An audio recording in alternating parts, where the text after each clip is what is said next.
The unfortunate thing is, the Criminal Cases Review Commission was only part of the problem. It's not the Criminal Cases Review Commission that is the real problem. It's the bunch of assholes that we have sitting up there in the Houses of Parliament and also in the Court of Appeal. Their mindset is still the same as it was 100 years ago. They think their system is wonderful. They think their system is great. And believe me, there is nothing wrong with the British judicial system. It is probably one of the cleanest, one of the fairest systems in the world. What's wrong is the assholes up there who administer it. They're rotten, they're corrupt, and they're perverted beyond belief. And I mean that in all sincerity. When I got out on the 14th of March 91, I turned around and said outside the Old Bailey that they haven't got the intelligence nor the honesty in them to spell the word justice, never mind dispense it. I say that again today. They are rotten.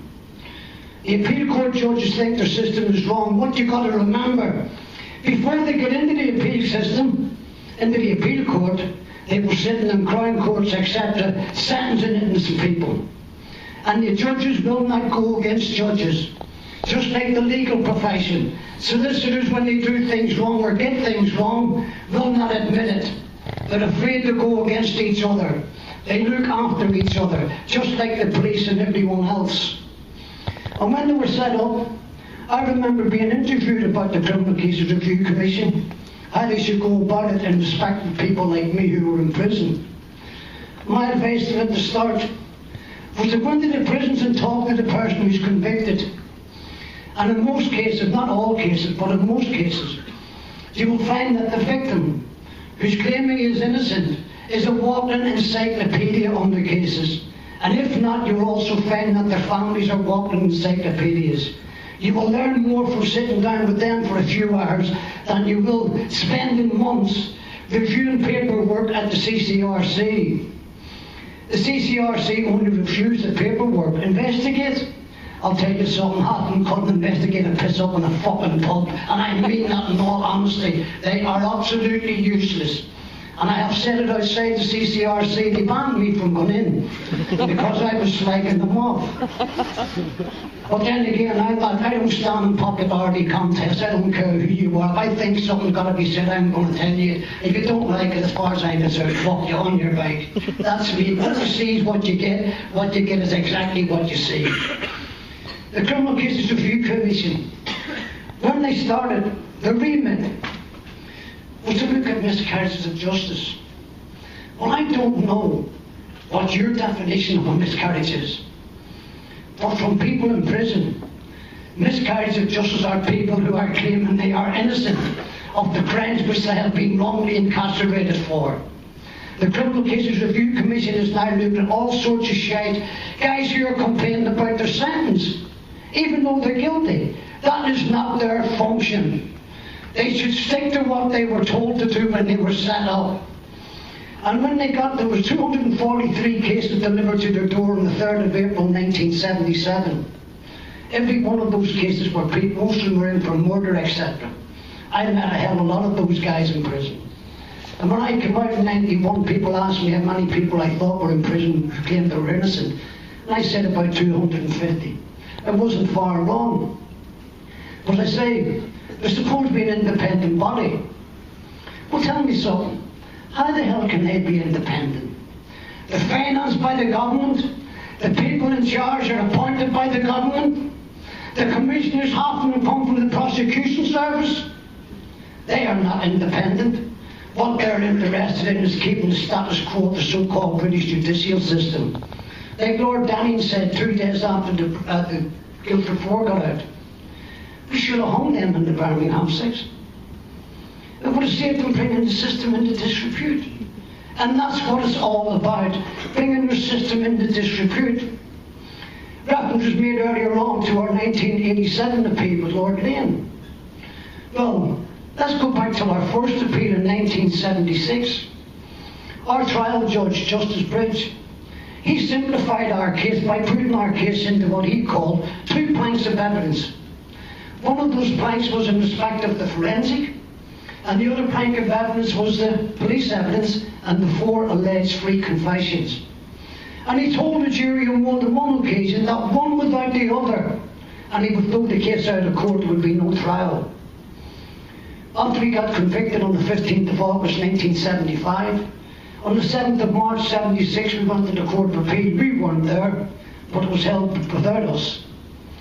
The appeal court judges turned around and said that in relation to the forensic evidence, just forget about it.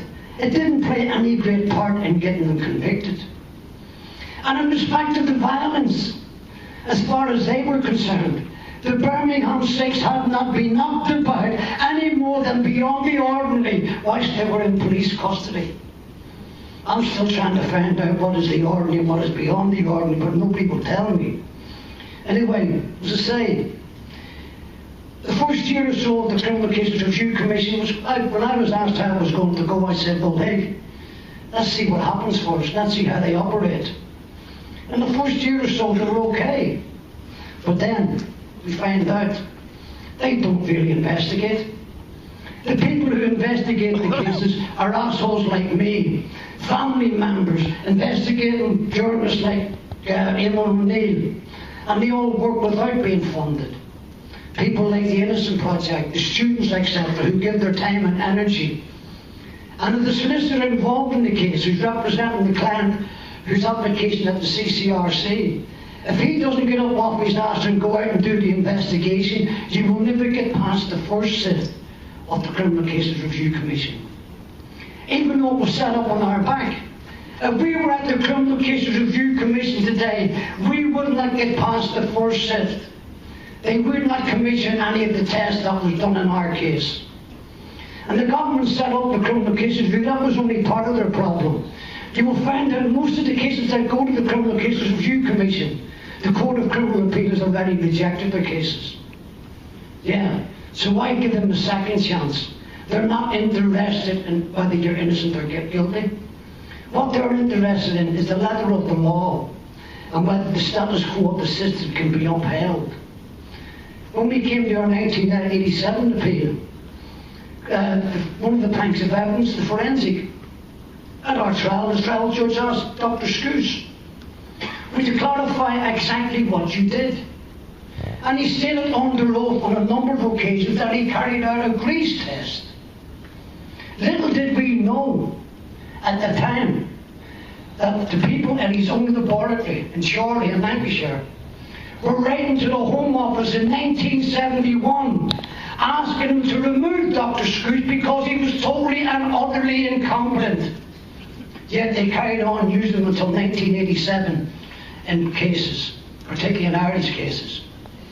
And when we came to our 1987 appeal, he turns around and he tells the appeal court judges, Lord Lane, oh, hang on, it wasn't a grease test that I carried out.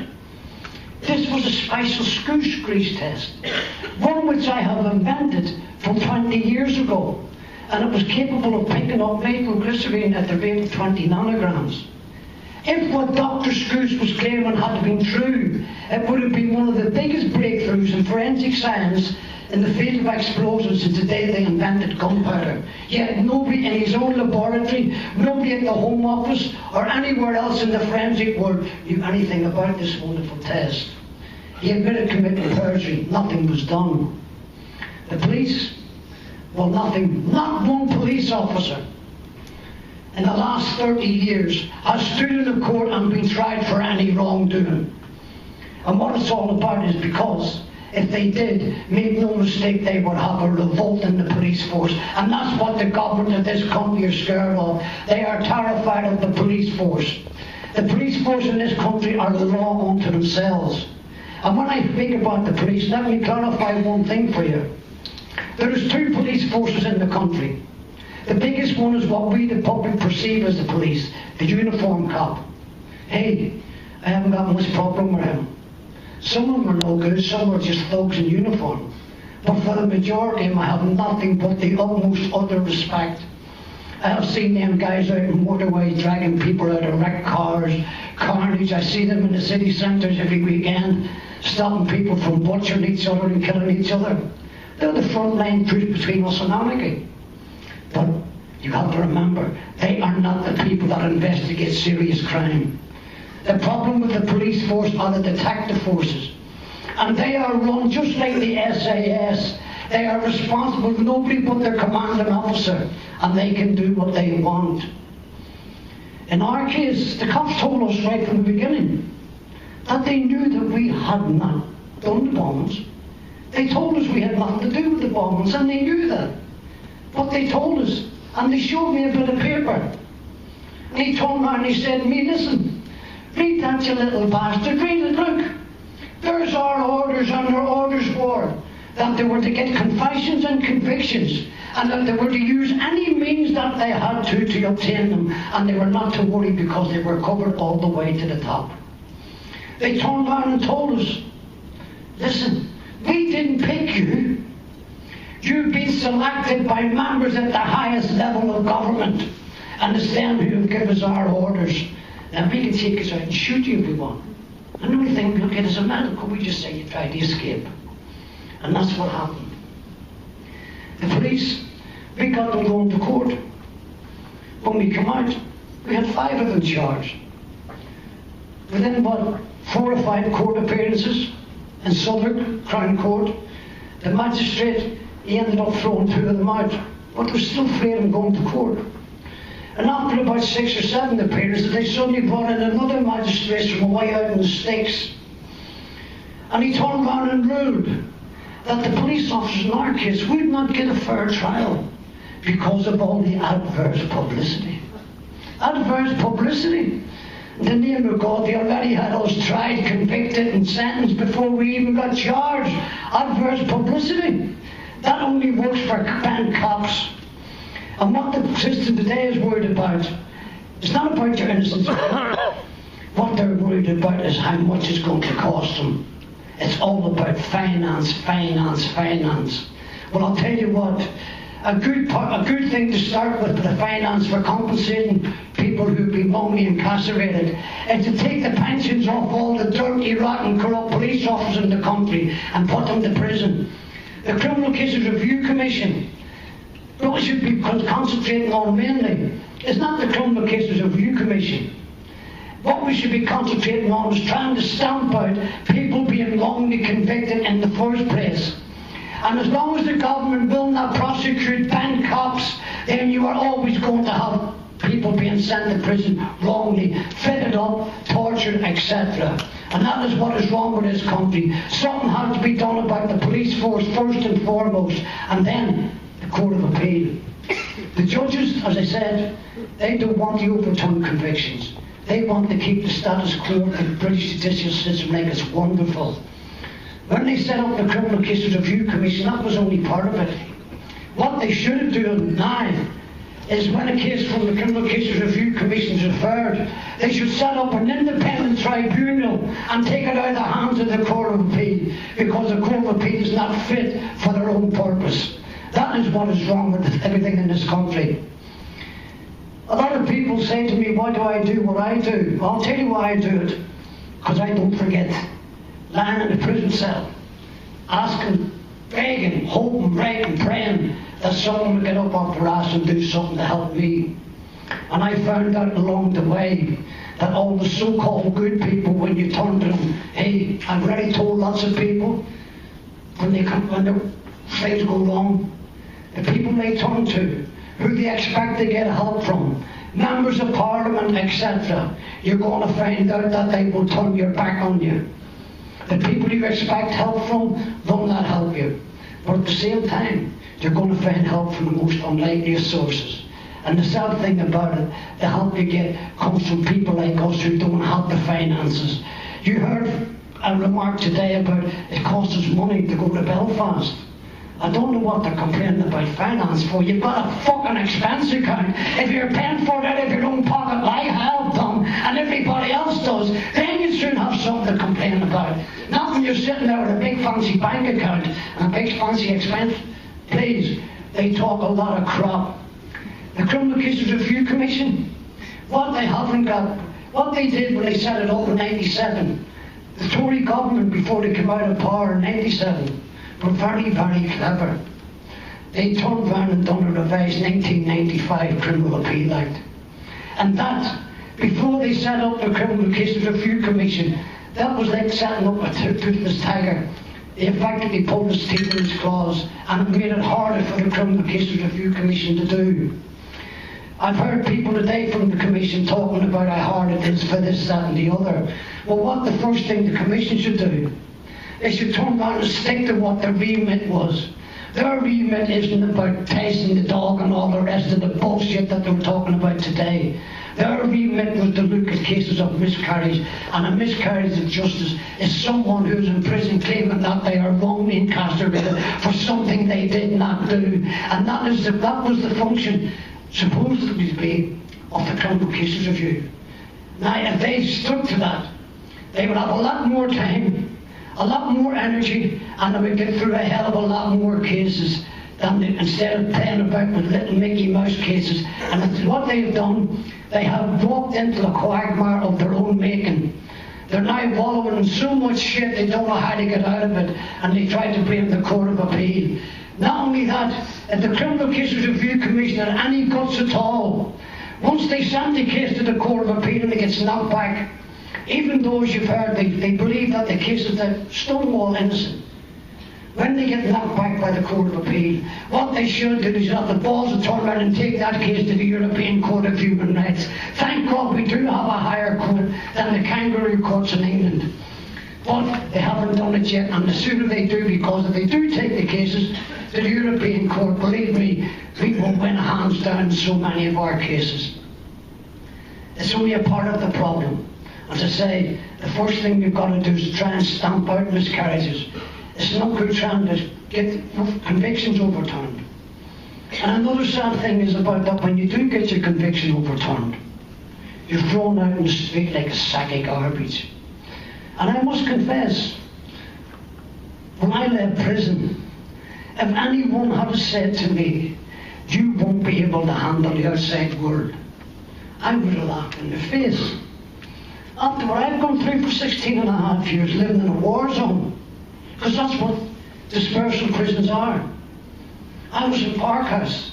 64.8% of the people in Parkhouse were in for serious mental disorders. They were ex-Broadmoor, Rampton, Iceford House. People that were treated to drop of a hat. And the sad thing about it is, half of them would do it and a half an hour later they wouldn't even remember they'd done it. This is the sort of people you have to live with. You live on your nerves 24/7 in tension. And prison kills you a little bit at a time, every day. And one day in prison, after so many years, you're suddenly waking up, and believe me, you don't feel a thing. You don't care about fuck all after that. I'm married again. I'm married, I live up in Scotland. I don't sleep with my wife. I don't even sleep in the same room with her. Not because I don't want to, because I can't. I can't sleep in a room with anyone, not even a hotel room. I don't sleep. I don't eat. I go to sleep. An hour or so later, I'm up. The heart's racing, the adrenaline's pumping, sweating, tension. And this is all. And I'm waking up every morning, and the only thing I think about, I smoke weed, by the way, 24/7.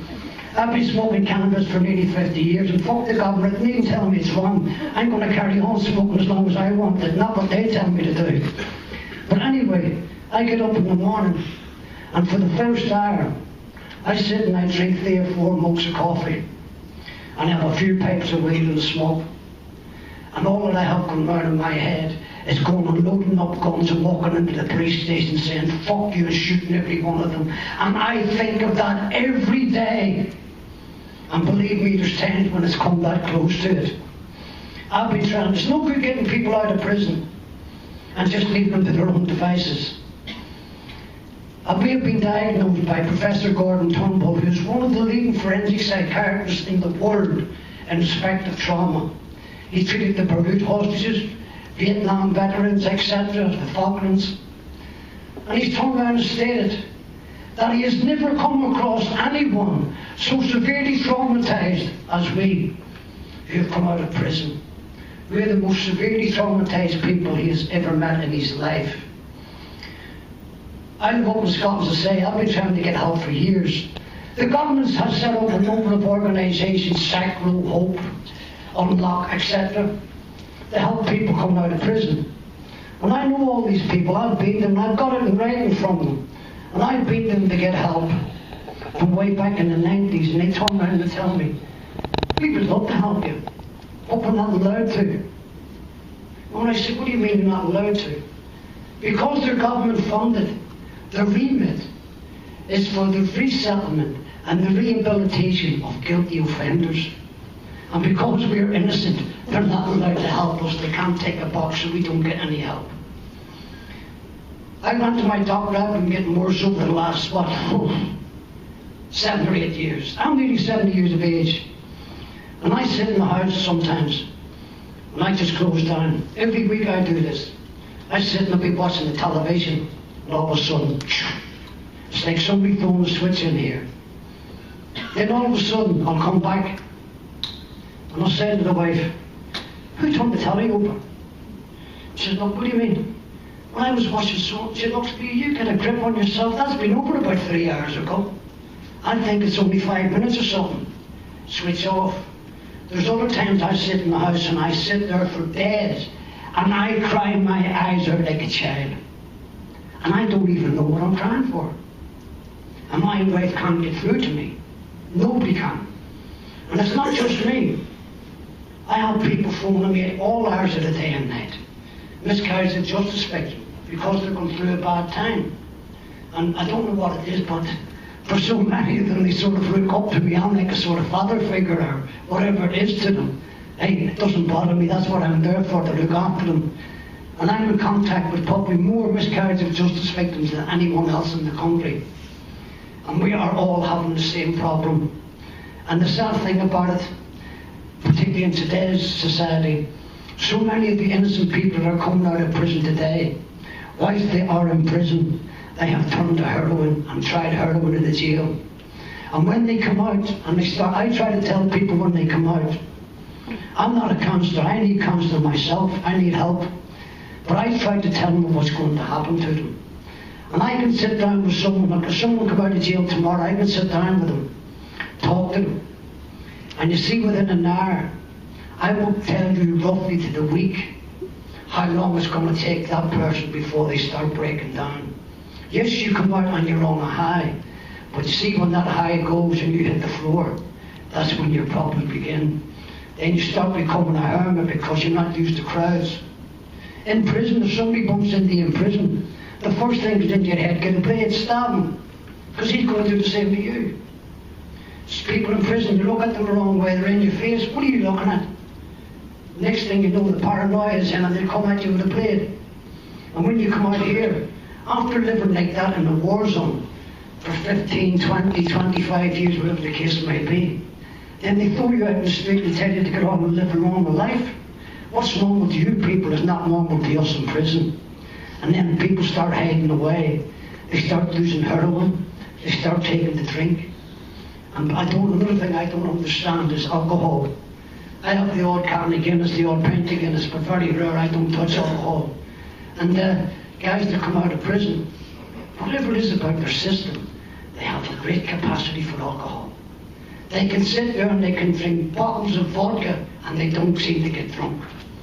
And I tell them, hey, you're going to end up an alcoholic, and I've seen so many of them come out that have ended up drugs, alcohol, and it just compounds the problem. So getting people out of problem is just one of the things you should be concentrating on is what the hell you do with them after you get out. And I try to prepare families for what is going to happen. Because what you get out of prison isn't what went in. The only thing that you're getting out of prison is the shell. What's inside them is completely and utterly changed beyond all belief. Believe me. And the families then don't understand them. And before long, the families start falling apart. I have seen so many families that have fought and stuck together like that during the time the person has been in prison. And within 6 to 12 months of that person getting out, the families are at war with each other. I don't know what happens to them, but it's all because there is no help. And I get very angry because I look around what happens in the last 20 years. The Martinez, the Potter's Bar, Train Christ, all the rest of them.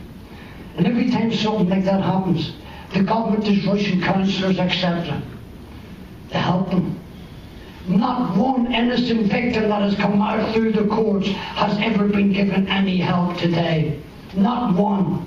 And the reason why they don't do it is because, you see all them people, the Martinez, Potter's Bar, Lockerbie, those things have come about through the actions of an individual or individuals or an accident. What happened to us was not accidents. What happened to miscarriage of justice victims? We are victims of the state, and the state do not want to recognise that, and that is why they do nothing to help us. And the sooner we force them to do it, the better. Yeah. I've been advocating for a long time that they should set up a trauma centre for us, because that is what's needed. But to date, we did have consultations with the last administration, the Labour, and this is a very important thing. We went to see the Justice Minister, Maria Eagles, 17th of December 2009, I beg your pardon. Well, no, 2007, we went to see her. And she turned around, me and Jerry Conlon, and we were with a half a dozen MPs. Willie Lanny from Scotland, Mark Durkin, the head of the SDLP from Ireland, Roberts and a few others. And Mary Eagles came through the door and she walked up to me and Jerry Conlon and she put her arms around us and she hugged me and Jerry Conlon. And she had tears in her eyes. He turned around and said to me and Jerry Conlon, I want to apologise to you two personally for what happened to you. I have just finished reading your files in the back room. And I want to tell both of you now, you were not miscarriages of justice. You were something else. And believe me, we know that. That is why the then DPP, Miss Barbara Mills, who's now deceased, the week that the magistrate threw the cops out of court and said they wouldn't get a fair trial, that was on a Thursday. On the Monday, she went into court and she turned around and stated that she was putting a 75-year ruling on the Birmingham Six and guilt for 4 case papers. And we are the only cases in the country, irrespective of innocence or guilt, terrorist or criminal cases, our cases are the only one that has a 75-year ruling on them. And we know why. Because just like the police told us in 1974, we were deliberately selected by members of the 1974 Labour government, even though they knew that we were innocent. And the worst thing of all is that 20 odd years later, you find out that the Birmingham police had an informer in the Birmingham IRA who went, after they seen our names on television, and went to his handlers and told them, listen, you've got the wrong people. And he made a detailed statement. He gave them the names of the 2 people who made the bombs, where they made them, and he gave them the names of the 3 people who came along an hour or so later, picked them up and planted them. And those are the same people that Chris Mullen identified in Ireland. And one of them, the police actually had in custody, and he had 12 years sentence on other conspiracies, and they never charged any of them. And the reason why, because they don't want the answer, because they don't want to be shown just how evil, rotten and corrupt the system is. The system is wonderful if you're guilty, but believe me, if you're innocent, it's your worst nightmare come true. And I hope and pray that none of you ever find yourselves in the position that I, Eddie Guilfoyle, Susie and so many others have found themselves in. Remember, when you leave here today, you're going to leave with the greatest gift you'll ever be given. It's a gift of freedom. I hope and pray it's never taken away from you. Thank you. Yeah.